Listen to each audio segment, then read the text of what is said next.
we've got an MG HS 2021, I think it is. Lock, unlock. I'll just put the key up here. So if you need keys made to your MG,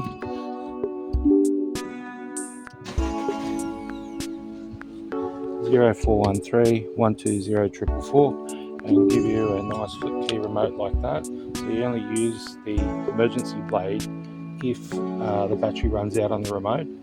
And then what you do is you stick the key underneath there, pull the cover, and then you unlock the car, and then to get the car started, what you need to do when the battery goes flat is put it into the cup holder like that, put on the brake,